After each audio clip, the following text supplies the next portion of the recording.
Oke, assalamualaikum warahmatullahi wabarakatuh. Kembali lagi bersama saya Bung Arif. Kali ini ada sesuatu yang spesial. Kita kedatangan tamu istimewa di kediaman kita. Mau tahu tamu istimewanya siapa? Dia salah satu orang yang dulu paling membangkang di pondoknya. Bukan di kelas ya, soalnya ini teman saya waktu di pondok. Mau tahu siapa dia? Saya kenalkan. Apa kabar bro? Alhamdulillah kabar baik. Nah, ini Bro Egy Wijaya tuh dulu salah satu santri yang cukup viral di pondok. Makanya sekarang kita di sini tuh pengen tahu gitu sejarah Bro Egy Wijaya, gimana perjalanan hidupnya setelah lulus pondok. Setelah udah lama kita nggak ketemu kan, udah lama tuh nggak ketemu dari lulus, dia akhirnya di kuliah, jadi seorang mahasiswa yang jurusannya apa tuh jurusannya? Tasawuf. Nah, mahasiswa jurusan tasawuf. Nah, nanti kita tanya-tanya juga nih tentang status tasawuf. Nah, sekarang kita tanya dulu lah, gimana sih belum banyak orang yang tahu nih. Dulu yang gitu siapa sih di pondoknya kok sampai viral begitu? Nanti kita tanya sama dia ya. Ya, terima kasih kepada Bung Arif yang telah mengundang gua di konten YouTube-nya. Perihal tadi mengenai kasus viral ya ketika di pondok, gue juga gak sempet nyadar ya bahwa ketika gue di pondok itu memang banyak historis atau kejadian-kejadian yang mungkin bisa dibilang negatif lah. Emang kesannya kurang bagus sih ya, tapi kan di pondok itu kan banyak dinamika yang kita bangun gitu kan. Karena gua sadar gua ini gak bisa gitu yang namanya hidup monoton ya, nggak ada lika-likunya. Karena gua mondok di sini tuh ketika di Rangkas itu paksaan dari orang tua gitu. Karena gua sendiri gak mau mondok di Rangkas itu. Setelah lulus MTS, gua itu tujuan gua itu mau masuk ke SMA. Berhubung gua di MTS-nya memang kurang baik perilaku gua, berangkat pagi pulang malam, kadang bolos segala macam lah. Mungkin orang tua gua capek gitu dengan kehidupan gua. Ya akhirnya mau gak mau gua dimasukkan ke pondok. Gua hidup di pondok selama 4 tahun karena gua masuk dari kelas E. Tapi ketika gua masuk pondok nih awal-awal gua sempat sadar, artinya ingin membenah diri, ingin memperbaiki diri. Ketika semester 1 waktu kelas 1 gue itu pernah melaksanakan yang namanya puasa Daud selama 1 bulan. Itu gue diajak sama kawan gue yang namanya Dai, dia dari Jawa Timur. Gue melaksanain itu, terus kemudian gue belajar bersungguh-sungguh kan, ingin membenah diri. Dan gue sendiri nazar pada waktu itu kepada Tuhan bahwa ketika gue dapat juara kelas, berapapun itu gue akan melaksanakan nazar itu. Yaitu nazarnya itu sepuasa dalam 1 minggu. Dan alhamdulillah sampai sekarang nazar itu belum saya kerjakan. Astagfirullah. Karena gue ini orangnya pemalas ya, tapi insya Allah gue akan kerjain lah. Nah kenapa gue pada waktu itu belajar sungguh-sungguh? Karena gue sendiri ingin membuktikan bahwa gue itu bisa nggak sih menjadi orang-orang yang lain, menjadi orang pintar.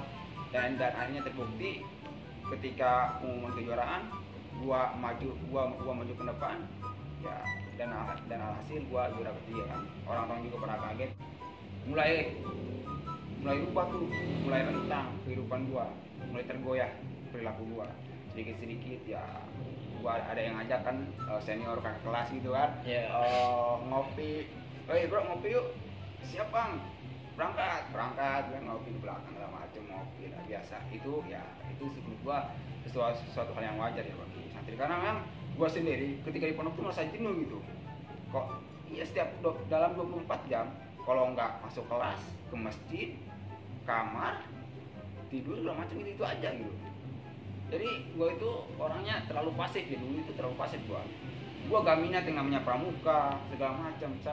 Soalnya kenapa gua gak minat? Memang pertama gua awal-awal itu kurang pede, terus kemudian gua malas dengan latihannya kan, setiap hari digembor terus kesalahan dikit dipukul segala macam. Itu yang membuat gua nggak suka terhadap pramuka. Tapi gua ada kegiatan yang gua hobi, yaitu main futsal. Nah, cerita hidup lu tuh cukup menarik gitu ya. Yang tadinya jalannya lurus ketika kelas 1, kan lu masuknya dari extension gitu ya. Jalannya ketika lurus, juara, dan tiba-tiba nggak juara lagi. Dia tuh kayak husnuzon, tiba-tiba pas akhir-akhir suul gitu. Jadi menarik anjir. Nah, di sini gue pernah dengar tuh, lu tuh dulu dijulukinnya kapten gitu, Kapten Enggi Wijaya. Hei. Padahal gua tahu sendiri itu yang bikin julukan kapten tuh gua sendiri anjir. Gua sendiri yang bikin julukan itu. Kalau tahu itu tolong dong ceritain gitu kan, masih banyak yang belum tahu. Emang sih kesannya itu seperti kapten membawa keburukan. tapi sebenarnya kapten itu perlu makna gitu, perlu makna mendalam gitu. Tolong dijelasin supaya yang lain mengerti juga, supaya yang lain gak gagal paham. Mungkin banyak yang penasaran dan pengen tahu gitu, apa sih KPD itu dulu julukan grup kami waktu di pondok, supaya yang lain juga ambil motivasinya, ambil ininya lah. Tapi kalau keburukannya ya jangan ikutin, bodoh itu, ambil kebaikannya aja dah. Ya, oke. Ada sih beberapa santri yang nanya ke gua itu kan mengenai gua deket sama angkatan lu, terus kemudian gua deket sama angkatan bawah tuh yang sekarang mau wisuda gak jadi gara-gara virus corona. Itu bukan tuh bajunya itu. Nah ini Coba kasih lihat. Nih bajunya nih. Ini kemarin temen gua nih, anak laskar, mereka bikin baju berapa tuh, 23 kalau nggak salah, tanpa sepengetahuan gua gitu. Gua aja baru dikabarin kemarin kan, mereka langsung ngasih baju. Ternyata ini baju buat lu katanya, buat lu pakai. Baju apaan ini? Ini baju laskar katanya. Oh lu gak bilang-bilang? Enggak, ini buat surprise lu aja. Ternyata kan kata si IJ itu kan dia mau ngasih setelah wisuda, berhubung ada virus corona. Ya, ini sekarang aja lah katanya. Waktu kemarin sih waktu ngelewat gitu. Nah, itu menurut gua ada apa ya? Ada kebanggaan terhadap diri sendiri, adapun sesuatu yang senang bahwa mereka mengakui adanya gua gitu. Itu sih. Nah, kembali lagi ke pembicaraan tadi. Ada beberapa santri yang nanya ke gua tuh, kok kakak deket sih sama angkatannya Kak Endin kan, terus angkatannya IJ segala macem gitu, bahwa terus kakak disebut dengan kapten segala macam. Sebenarnya emang ada apa? Ada sejarah apa? Ada historis apa gitu mengenai kakak tersebut?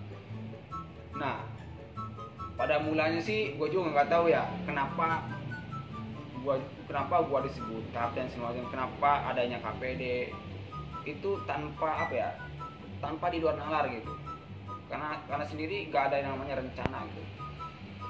Nah, kapten itu menurut gue bukan elu, Rip, yang nyiptain itu. Yang nyiptain itu Ari Suganda, kalau pengen tahu. Nah, karena pada waktu itu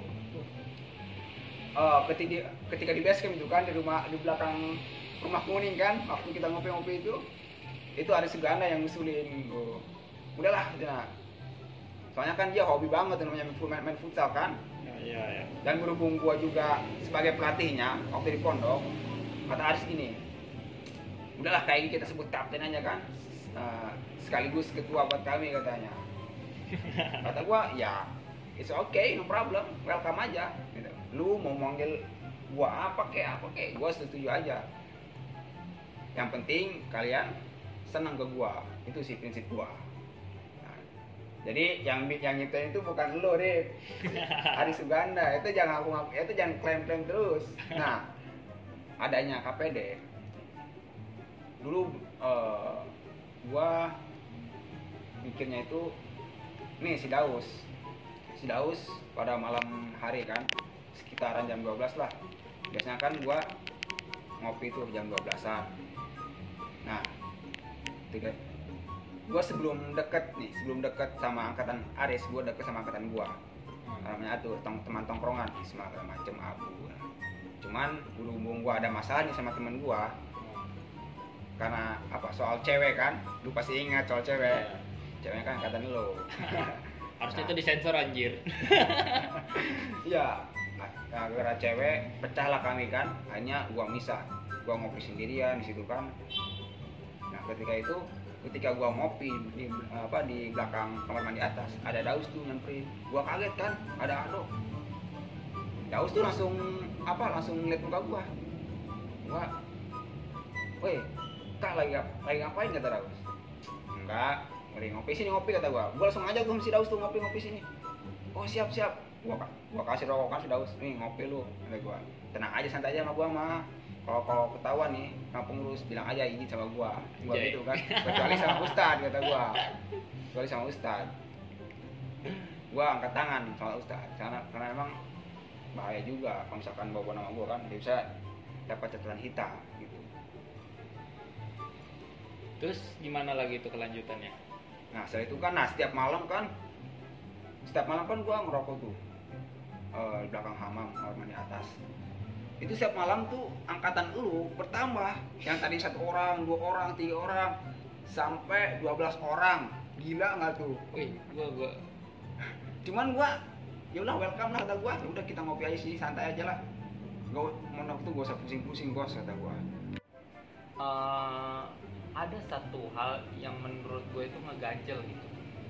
Salah satunya tuh kan lu orangnya welcome ya, maksudnya ke siapa aja masuk gitu, bebas gitu masuk. Tapi kan posisi lu kan waktu itu di pondok gitu. Emang lu nggak takut apa nggak ngeri gitu? Maksudnya ngajak-ngajak adik kelas gitu keluar, padahal kan itu kalau di perhitungan gitu ya, itu kan hal keburukan kan.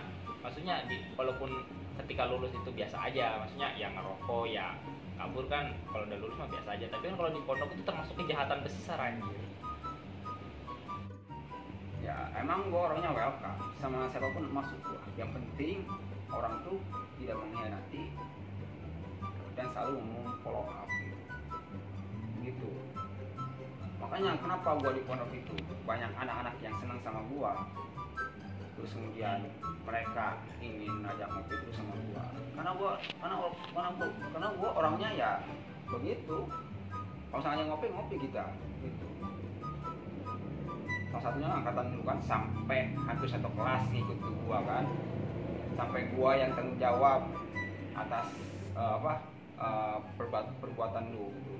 Tapi gua orangnya selama gua bahagia, selama menurut gua itu asik, ya gak jadi masalah. Tapi kan tetap satu, kata gua, lu kalau misalkan lu ketahuan ngopi sama pengurus, itu tanggung jawab gua kan, tapi kalau misalkan lu ketahuan sama Ustadz, itu tanggung jawab lu. Karena memang Ustadz itu bukan ranahnya gua gitu. Soalnya kan berbahaya juga, kalau ketahuan, gua bisa didewa kan. Iya pasti ya. Itu juga udah mau dideo sebenarnya. Iya, makanya gua tidak ada yang namanya rasa takut pada waktu itu. Penting gua happy, bahagia, dan asik. Nah, menurut persoalan lu tadi kan, bahwa perbuatan jelek itu apa ya, suatu hal yang gak bagus. Nah, kalau misalkan gua kaitkan ke syariah, yang namanya nakal kan banyak perspektifnya, banyak motifnya. Rokok termasuk syariat bukan? Haram bukan? Ngopi haram enggak? Enggak kan? Iya, artinya nakal itu bukan berarti suatu hal yang dilarang oleh agama, enggak. Kecuali nakalnya makin narkoba, terus minum minuman, itu baru itu dilarang oleh agama. Kalau misalnya ngerokok, ngopi ya enggak. Orang kiai juga ngerokok kok, kiai juga ngopi kok. Ya memang posisi gua itu salah emang kan di pondok. Posisi gua kan waktu itu di pondok, ya memang salah. Gua juga menyadari. Tapi gua nggak bisa munafik, gua nggak bisa menghindari itu. Karena gua sendiri dari MTS gua sudah merokok gitu. Begitu. Yang penting prinsip gua satu, waktunya ngaji gua, waktunya sholat gua gitu. Waktunya belajar, waktunya ada kegiatan gitu. Nah, ketika gua merasa jenuh dan waktu itu kosong, ya gua ngopi kan, biar gak stres otak gua gitu. Iya, benar. Ngerokok segala macam. Jadi kalau misalkan dikaitkan dalam syariat Islam, itu nggak ada yang namanya haram. Nah, tapi nggak tahu juga ya, kalau misalkan posisi gua di pondok itu menjadi dosa atau enggak, gua juga nggak tahu itu. Mungkin hanya Tuhan yang tahu gitu kan. Nah, kan kayak gini kan enak gitu. Maksudnya banyak orang itu yang belum tahu. Emang sih kalau berbicara masalah rokok itu kan emang nggak haram ya, tapi kan berhubung di pondok kita punya aturan tersendiri, mungkin peraturan untuk kebaikan para santrinya. Tapi kita juga cukup melakukan dosa ya. Dosanya di mana? Kita tuh ngerjain guru-guru boy untuk mencari kita. Ingat dulu kita pernah disidang sama riayah ya, saya nggak sebut namanya, takut mengurangi kode etik jurnalistik namanya. Saya tidak menyebut namanya. Jadi Ustadz ini memantau kita kurang lebih selama 4 bulan. 4 bulan itu lamanya memantau kita untuk mencari tahu perkembangan daripada grup KPD ini. Nah, sebenarnya ini grup yang termasuk rapi gitu. Rapinya kenapa? Karena kita tuh bersahabat dengan orang-orang sekitar, dengan tetangga, dengan warung-warung kopi, dan anak-anak lain-lainnya yang di luar pun bersahabat. Nah, itu salah satu kelebihan KPD. Nah, berbicara sekarang, apa sih kegiatan KNG sekarang nih setelah lulus nih? Perihal rokok tadi ya, memang gue juga mengakui sih ya bahwa perbuatan jelek ketika di pondok itu memang sesuatu hal yang dilarang kan, karena pondok itu mempunyai aturan tersendiri. Ya kalau misalnya berbicara dosa ya pasti dosa. Cuma gue juga nggak tahu ya, karena memang dari sudut pandang Islam bahwa rokok itu tidak haram, dan kedua dari sudut pondok bahwa pondok itu melarang merokok segala macam. Gua ya dosa mungkin, karena memang itu adalah konsekuensi gua sendiri ya, tapi gua mengamini itu. Tapi ya wajar lah, anak muda boy. Ya kan? Gua yakin kok setiap angkatan, setiap orang juga melakukan perbuatan yang salah. Mereka punya masa lalunya masing-masing. Ya, mereka punya masa lalunya masing-masing, punya jalan hidupnya masing-masing. Ya hidup itu seni lah. Kalau misalkan hidup terlalu monoton itu nggak ada cerita buat masa tua gitu kan, nggak ada seninya gitu. Lurus saja kayak air sungai mengalir aja kan, tanpa ada ombak segala macam gitu. Terus kemudian ya kita pernah disidang kan oleh riayah mengenai KPD ini kan. Iya. Karena kan ternyata memang riayah ini sudah memantau kita dari 4 bulan yang lalu kan. Karena sebelumnya memang beliau sudah tahu ya kegiatan kita. Nah di mana nih ketahuannya ketika kita sidang ya? Kan gara-gara si Roman itu kan tadi dia bawa HP, dan ternyata di HP itu isinya ya aktivitas kita gitu. Aktivitas merokok, ngopi di mana, kemudian liburan ke pantai segala macam kan. Apalagi yang paling dahsyat itu ketika gua kabur pas waktu UN. Nah ini yang paling ngeri nih, yang paling di luar nalar itu kan. Gila loh. Ya, tapi gua aneh gitu. Kenapa gua seberani itu, senekat itu ya? Padahal posisi itu waktu UN gitu. Tapi berhubung memang berhubung gua ini orangnya solidaritasnya tinggi, terus kemudian memang ada doktrin dari kalian bahwa ini adalah jalan-jalan terakhir karena gua sebulan lagi mau wisuda. Tapi ya oke lah, berangkat gua kan. Setelah jalan-jalan, terus kemudian gua pulang ke rumah. Ternyata ada salah satu ustadz yang nelpon ke ibu gua, ya kan? Iya. Itu ibu gua bisa dikolingan kan? Anjay. Jadi bikin alasan sendiri gitu ya kan. Tapi gua tetap aja dimaki-maki sama orang tua. Ya akhirnya kan, tapi ya gua berangkat situ, setelah dimaki-maki gua berangkat lagi ke pondok kan, dengan rasa takutnya gua gitu. Tapi ya mau gak mau gua harus berangkat lagi kan, karena emang ini ada sesuatu yang urgent gitu. Itu tadi mau UN kan, orang lain belajar gua malah kabur, parah emang. Gila. Tapi itulah ini buat kalian nih ya, contoh ya, perbuatan gua di pondok ini parah sesuatu hal yang buruk gitu. Memang ustaz juga udah ngeluh gitu sama gua sendiri, karena gua banyak ulah, banyak kerjaan yang tak terduga gitu. Nah akhirnya kita sidang tuh ketika HP Somen ketahuan, sidang semua kan di atas macam lampu dimatiin pada jam berapa? Jam 12 malam ya kalau nggak salah ya. ya kan? Iya, iya. Jam 12 malam. Nah, gua kaget tuh, kok kelas 6 gua doang sendiri itu. Yang misalnya kalian semua ini mah kata gua, oh ini anak-anak KPD semua kata gua. Ada apa sebenarnya? Nah, pas datang tuh salah satu di ayah datang, wah pasti gak bakal jauh ini ketahuan kan. Berarti gua udah mikir, wah ini pasti ketahuan. Ya tapi ya itulah kan, dalam Mahfuzat pun dikatakan kan wadahru kalbahri kan. Iya. Mungkin lo tau lah kan. sebelum apa tuh, Sebodoh-bodoh apa ya, dahru itu artinya waktu. Buat Ya. kalian para santri yang nggak tahu wadah rukal bahri itu bodoh kalian. pokoknya wadahru kalbahri lah. Mungkin anak santri tahu tuh pendeskripsiannya itu. Nah setelah itu, nah gua tidak hanya dekat sama angkatan lu kan, gua dekat sama angkatan yang sekarang yang mau wisuda nggak jadi nih gara-gara virus corona. Iya. Gua dekat sama angkatan mereka, bahkan mereka sendiri bikin baju nih yang namanya Laskar Muda tanpa sepengetahuan gua, dan gua juga kaget kan mereka kok segininya gitu. So gua mikir, wah ini kader militan nih, ini kader bagus nih buat gua eksploitasi kan di apa ya, di perkuliahan. Tapi gua sendiri, gua udah bilang ke anak-anak Laskar itu kan, setelah wisuda serah kalian mau hidup kemana kek, mau kalian setelah lulus pondok kalian mau kerja yang benar, terus kemudian ada yang mau mondok yang jujur, mondok yang benar kata gua. Kalau misalkan ada yang mau ngabdi itu lebih baik, kalau misalkan ada yang melanjutkan pendidikan ke perguruan tinggi itu bagus.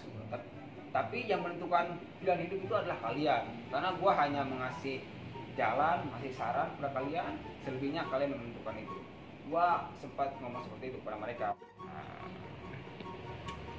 Mungkin ceritanya menarik ya, soalnya gue juga ngalamin soalnya. Nah ini yang paling penting nih buat kalian nih, yang paling penting cerita ini cuma buat sejarah atau buat kalian gitu, sebagai pengalaman kami yang harus kami ceritakan. Kenapa? Takut kalian mengikuti. Pokoknya apapun yang diceritakan di sini ini cuma buat hiburan kalian, tidak boleh kalian mengikutinya. Buat adik-adik santri semua, buat kakak-kakak alumni, ingat ini cuma cerita, bukan sebuah motivasi atau sebuah doktrin buat adik-adik kelas sekarang yang ada di pondok. Enggak, ini cuma cerita pengalaman kami doang, dari kalangan kami doang.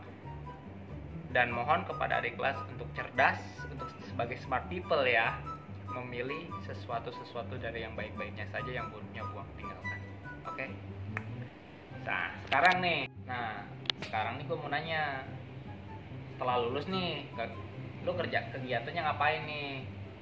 Kuliah atau kerja atau di mana? Kalau kuliahnya di mana? Terus gimana aja ceritain kehidupan lu sekarang? Ceritain. Udah, itu aja. Tanya gitu.